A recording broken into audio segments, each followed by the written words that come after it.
چې کم کور کې درې کارونه شروع شي هغې کور نه برکت اوچت شي. یو الصرف فضل خرچي چې په کم کور کې شروع شي، بل زنا او بل خیانت. دا درې کارونه چې په کم کور کې شروع شي د دې کور بچو اهل و عیال نه برکت اوچتیږي. برکت ډېر خصیص دی، خدای دې زمونږ د کورونو نه وباسي. چې اسراف شروع شي، اسراف نن اسراف شته که نشته؟ نالو کې د چاولی نه کنه، روټۍ ای نه کنه. بیبي عایشه رضی الله تعالی عنها فرمای وی د دواړو جهانو سردار را دنده شو، مونږ کره کور کې داسې بوچړی د ډوډۍ پروت و، وی داسې راواغستو، داسې صفا کو، داسې وخوړ. ما ته بیبي عایشې د خوراک قدر کوه، د خوراک قدر کوه.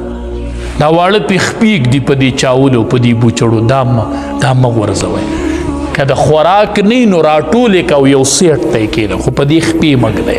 دا پیمال کوئ مخه، د دې رزق دغه کوئ، اکرام کوئ، اکرام. دا د رزق برکت دی. څوک چې دا بوچړي خوري که نه، څوک چې دا بوچړي خوري، ما تاسو ته ویلي مو کتابونو لیکلي وي د ده په اولاد کې به پاگل نه پیدا کېږي، لیونې به د ده په اولاد کې نه پیدا کېږي. او امام غزالی رحمت الله علیه لیکلی دی په احیاء العلوم کې، وی د درستخوان بوچړي چې څوک خوري دا د جنت د حورو مهر دی. مهر د جنت د حورو سره چې نکاح کوي نو مهر یې د درستخوان بوچړي دی.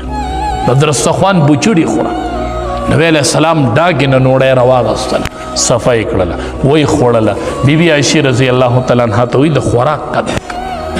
ویم الزنا چې په کم کور او خاندان کې زنا شروع شوله، د دې سره به سپیرتوب راځي، د دې سره به بې برکتي راځي.